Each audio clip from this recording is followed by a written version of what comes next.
Hello friends, എല്ലാവർക്കും good morning. അപ്പോൾ എല്ലാവർക്കും ഇന്നത്തെ ഒരു അത്യുഗ്രൻ വിശേഷത്തിലേക്ക് തന്നെ സ്വാഗതം. അങ്ങനെ നമ്മുടെ പ്രകാശനാണെങ്കിൽ കാർത്തികയുടെ കൂടെ നിൽക്കുന്ന ആ സ്ത്രീയെ കണ്ട് ഭയങ്കരമായിട്ട് സന്തോഷിക്കുകയാണ്. അത് തന്നെയായിരിക്കും എൻ്റെ ലക്ഷ്മി, അതിലെനിക്ക് ഒരു സംശയമില്ല എന്നൊക്കെ പറഞ്ഞുകൊണ്ട്, എടാ നിൻ്റെ സംശയം ഞാൻ തീർത്തുതരാം എന്നും പറഞ്ഞ ബാലണ്ണൻ ഇറങ്ങി പതുക്കെ ചെന്ന് അവിടെ നിന്ന് നോക്കുക ഒളിഞ്ഞെന്ന്. അപ്പോഴേക്കും കാർത്തിക സംസാരിച്ചുകൊണ്ടിരിക്കുന്നത് നമ്മുടെ ബാലണ്ണൻ ഒളിഞ്ഞെന്ന് കേൾക്കുകയാണ്. അത് കണ്ടതും നമ്മുടെ കാർത്തിക ആകേതായിട്ട് കാർത്തിക അവിടെ വിഷയം മാറ്റുക. ലക്ഷ്മി എന്നുള്ള ഇതിലാണ് കാർത്തികയും അവരോട് സംസാരിച്ചുകൊണ്ടിരിക്കുന്നത്. ഈ സമയം ബാലണ്ണൻ, ഈ പ്രകാശൻ്റെ ഒരു ഭാഗ്യേ, എന്തൊരു ഭാഗ്യം അവൻ വിചാരിച്ചതുപോലെയൊന്നും അല്ല ലക്ഷ്മി എന്ന് പറയുന്ന ആ പെണ്ണ്. ഭയങ്കര ഭംഗിയുള്ള ഒരു മോഡേൺ ആയിട്ടുള്ള ആളാ. എന്നാലും ഞാൻ ഇത്രയ്ക്ക് പ്രതീക്ഷിച്ചില്ല. ഈ ഈശ്വരന്മാർക്കൊന്നും കണ്ണില്ലേ? അവൻ എന്ത് ക്രൂരനാ, സ്വന്തം മോളെ തള്ളിക്കളഞ്ഞവനാ. എന്നിട്ട് പോലും അവൻ ഇത്രയും നല്ലൊരു ബന്ധം കൊടുക്കുന്നത് എന്തിനാണെന്നാ എനിക്ക് മനസ്സിലാവാത്തത് എന്നൊക്കെ ആലോചിച്ചുകൊണ്ട് ബാലൻ നേരെ അവിടെ നിന്ന് ചെല്ലുക. അപ്പോൾ പ്രകാശൻ, എന്തായി ബാലണ്ണ, എന്താണെന്ന് പറ. എടാ നമുക്ക് ഒരു ചായ കുടിച്ചുകൊണ്ട് പറയാം ബാ എന്നും പറഞ്ഞുകൊണ്ട് അവർ നേരെ അവിടെ ചെന്നിരിക്കുക. അപ്പോൾ ചായ കുടിക്കാനായിട്ട് അവിടെ ഇരുന്നതിന് ശേഷം പ്രകാശൻ ചോദിക്കുക, എൻ്റെ ബാലണ്ണ ഒന്ന് പറ, അത് ലക്ഷ്മി അല്ലേ? എടാ പ്രകാശ, നിനക്ക് തെറ്റിയില്ലടാ. എടാ അത് തന്നെയാടാ ലക്ഷ്മി.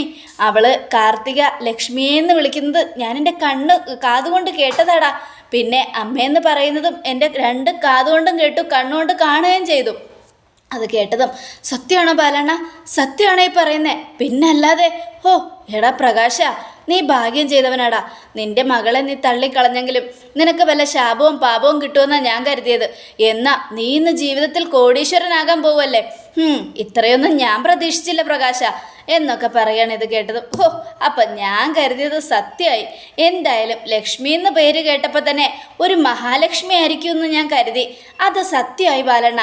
എനിക്ക് സന്തോഷമായി, ഒരുപാട് സന്തോഷമായി. ലക്ഷ്മി, എൻ്റെ ലക്ഷ്മി, എന്തൊരു സുന്ദരിയാ എന്നൊക്കെ പറഞ്ഞുകൊണ്ട് നമ്മുടെ പ്രകാശൻ ഇങ്ങനെ ഭയങ്കര സന്തോഷത്തിലിരിക്കുക.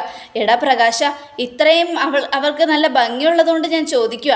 നല്ല ഭംഗിയുണ്ട്, നല്ല പണമുണ്ട്, എന്നിട്ട് എന്താടാ അവർ നിന്റെ പുറകെ നടക്കുന്നേ? അതല്ലേ ബാലണ്ണ ഭാഗ്യം.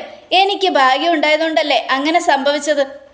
എൻ്റെ മോനെ രാജയോഗമാണ്, അവൻ്റെ രാജയോഗമുള്ള ജാതകവും എൻ്റെ നേരം നല്ലതായതുകൊണ്ടും എല്ലാം കൂടിയാ കാർത്തിക മോളൻ്റെ ഇടയിലേക്ക് വന്നതും അവളുടെ അച്ഛനെ പോലെയാണ് ഞാനിരിക്കുന്നതെന്ന് പറഞ്ഞതും അങ്ങനെ അവളുടെ അമ്മയ്ക്ക് എന്നോട് ഇഷ്ടം കൂടിയതും ഇതൊക്കെ എൻ്റെ സമയം നല്ലതായതുകൊണ്ടാണ് ബാലണ്ണ എന്നൊക്കെ പറയണത്. ഇത് കേട്ടതും നമ്മുടെ ബാലൻ, എന്നാലും പ്രകാശ, നിനക്കടിച്ചിരിക്കുന്നതേ ബമ്പറാടാ ബമ്പർ എന്നും പറഞ്ഞ് ഭയങ്കര സന്തോഷത്തിലിരിക്കുക. എൻ്റെ ബാലണ്ണ, ഇന്ന് ബാലണ്ണൻ എന്ത് വേണമെങ്കിലും മേടിച്ച് കഴിച്ചോ, ഞാൻ കാശ് കൊടുത്തോളാം.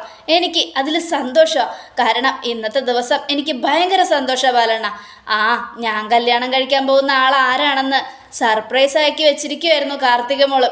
എന്നാലേ ഞാനിന്നതിൻ്റെ കണ്ണുകൊണ്ട് കണ്ടല്ലോ, അതിൻ്റെ ത്രില്ലിലാണ് ഞാൻ, ഭയങ്കര ത്രില്ലിൽ. ബാലണ്ണൻ എനിക്കിനി ഒന്നും തരണ്ട, ബാലണ്ണന് ഞാനെല്ലാം മേടിച്ചുതരാം എന്നൊക്കെ പറഞ്ഞുകൊണ്ട് പ്രകാശൻ അവിടെ ഇങ്ങനെ ഭയങ്കര സന്തോഷത്തോടെ നിൽക്കുവാണ്.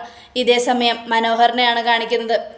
മനോഹറാണെങ്കിൽ ഭയങ്കര സംശയത്തിലാണ്. അപ്പോൾ ഷാരി അവിടെ ഇരിക്കുക. അതെ അമ്മായിയമ്മേ, ഡ്യൂപ്ലിക്കേറ്റ് അമ്മായിയമ്മേ, എനിക്ക് നിങ്ങളോടൊരു കാര്യം ചോദിക്കാനുണ്ട്. എന്താടാ, നിനക്കെന്താ അറിയേണ്ടത് എന്നും ഷാരി. അല്ല, എൻ്റെ കുഞ്ഞിനെ പെട്ടെന്ന് കാണാനില്ല, കുഞ്ഞിനെന്താ സംഭവിച്ചെന്ന് ഓർത്തിട്ട് ഒരു പിടിയും കിട്ടുന്നില്ല. ഞാനൊരു കാര്യം ചോദിക്കട്ടെ?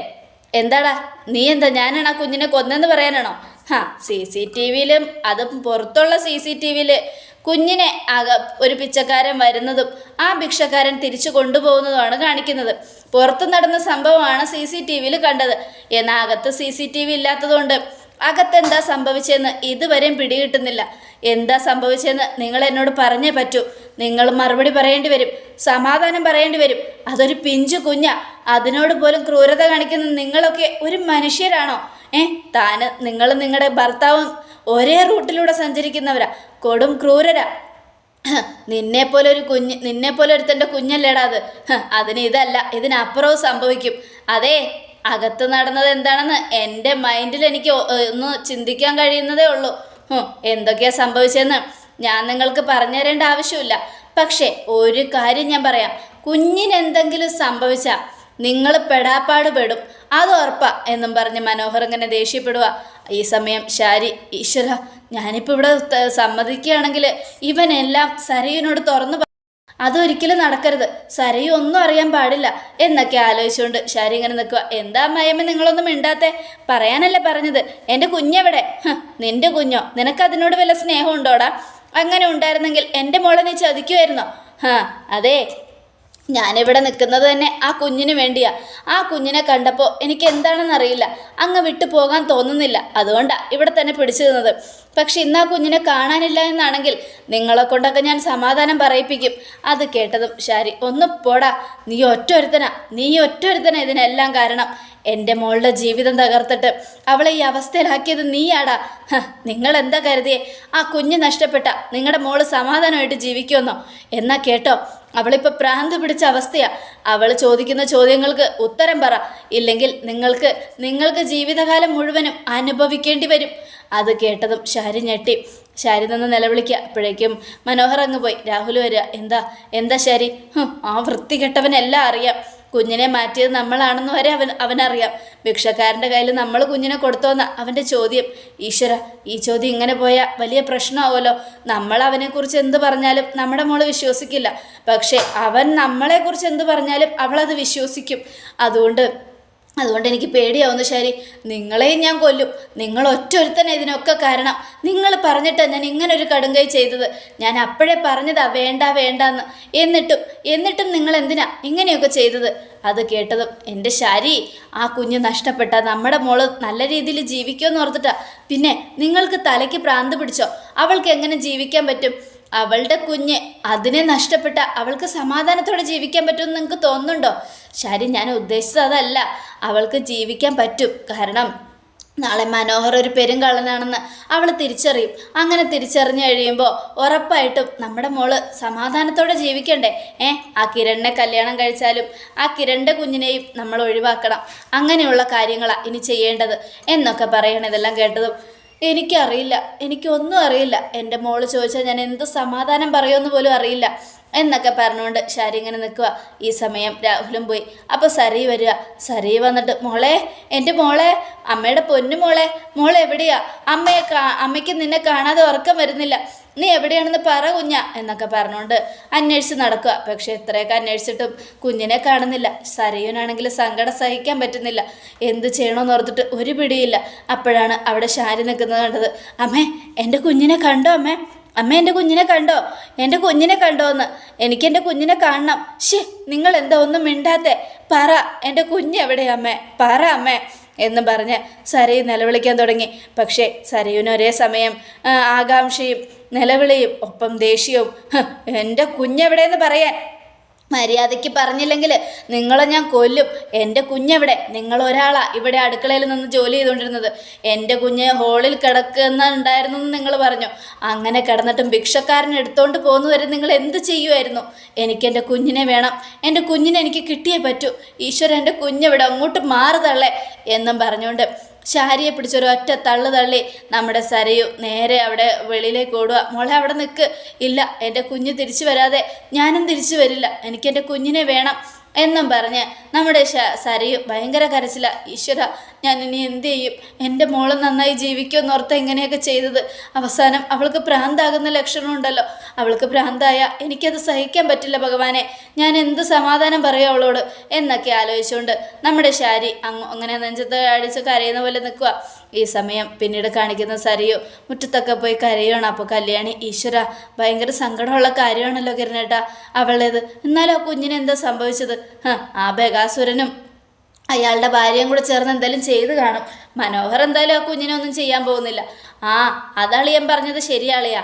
ആ ബകാസുരൻ തന്നെയായിരിക്കും എന്തെങ്കിലും ചെയ്തത്. ചിലപ്പോൾ അതിനെ കൊന്നിട്ടുണ്ടാവും. അയ്യോ, എന്തൊരു മനസാക്ഷിയില്ലാത്ത മനസ്സാ അയാളുടേത്. ഒരു പിഞ്ച് ചോര കുഞ്ഞിനെ കൊല്ലാനും പോലും അയാൾക്ക് എങ്ങനെ കൈയറയ്ക്കാതെ ചെയ്യാൻ പറ്റുന്നു? അതിന് ചെയ്യുന്നത് അയാളല്ലല്ലോ കല്യാണി, ചെയ്യുന്നത് ഗുണ്ടകളല്ലേ. അയാൾ പൈസ കൊടുക്കുന്നു, അത്രയേ ഉള്ളൂ. എന്നാലും ഞാൻ ഇത്രയൊന്നും പ്രതീക്ഷിച്ചില്ല. എന്തൊക്കെയാ ഞാൻ കാണുന്നത്? ഒരു പിടിയും കിട്ടുന്നില്ല. കുഞ്ഞുങ്ങളുടെ ജീവന് പോലും ആപത്തുള്ള സ്ഥലമാണ് ഇതൊക്കെ എന്നൊക്കെ പറഞ്ഞുകൊണ്ട് നമ്മുടെ കല്യാണി ഭയങ്കര വിഷമിച്ചിരിക്കുക. ഈശ്വര, സരയുവിൻ്റെ കുഞ്ഞിനെ കിട്ടിയാൽ മതിയായിരുന്നു.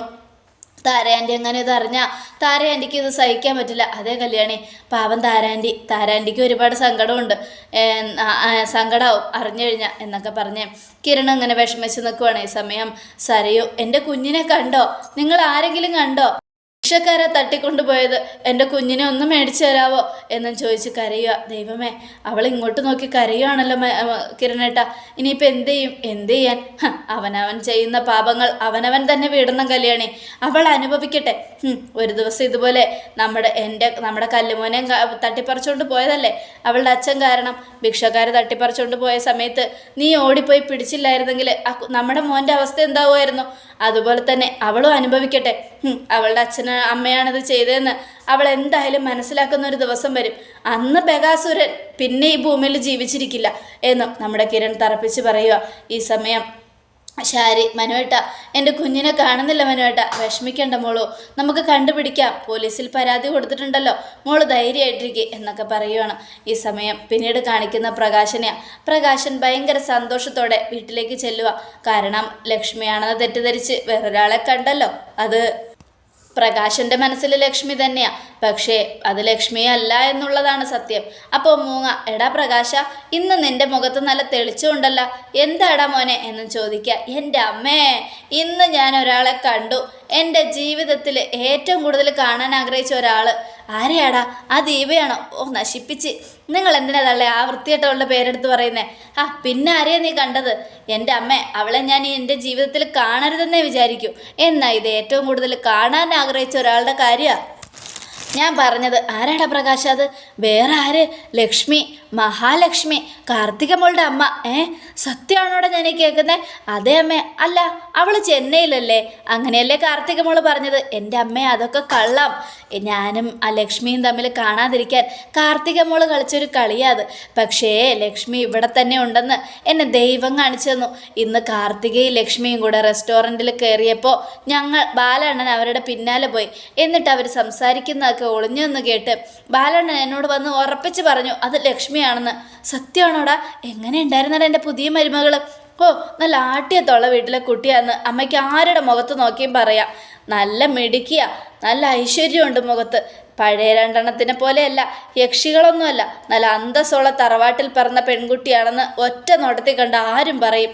അമ്മയ്ക്ക് നല്ല തൻ്റെ ഇടത്തോടുകൂടെ തന്നെ പറയാം എൻ്റെ മരുമകൾ മിടുക്കിയാണെന്ന്. അമ്മ നോക്കിക്കോ, ലക്ഷ്മിയെ കാണുമ്പോൾ അമ്മയ്ക്ക് ഒരുപാട് ഇഷ്ടവും എന്നൊക്കെ പ്രകാശൻ പറയാണ്. ഇത് കേട്ടതും നമ്മുടെ മൂങ്ങ സന്തോഷത്താൽ മതിമറന്ന് നിൽക്കുക. ഈ സമയം സരയുവിന് ഭ്രാന്ത് പിടിച്ചു. സരയു വീണ്ടും ആ വീടിൻ്റെ ഉള്ളിൽ തന്നെ കിടന്ന് വട്ടം ചുറ്റുക. മനോഹറും ശാരിയും രാഹുലും ഒക്കെ സമാധാനിപ്പിക്കാൻ ശ്രമിക്കുന്നുണ്ടെങ്കിലും ഒന്നും നടക്കുന്നില്ല. എല്ലാവരും കരഞ്ഞുകൊണ്ടേ ഇരിക്കണം, എന്ത് ചെയ്യണമെന്നറിയാതെ. ഈ സമയം നമ്മുടെ എന്താ പറയുക, പ്രകാശനാണെങ്കിൽ ഭയങ്കര സന്തോഷത്തോടെ, പ്രകാശന് ഭയങ്കര സന്തോഷം എന്ന് പറയുമ്പോൾ സരയുവിന് ഭ്രാന്ത് പിടിക്കുന്നു. ശാരിയും രാഹുലും ആകെ വിഷമത്തിലും. അപ്പം ഇനി എന്തൊക്കെ സംഭവിക്കുമെന്ന് ഉറപ്പായിട്ടും കാത്തിരുന്ന് തന്നെ കാണാം. എല്ലാവർക്കും ഒരിക്കൽ കൂടെ നല്ലൊരു ശുഭദിനം തന്നെ ആയിക്കോട്ടെ. Thank you.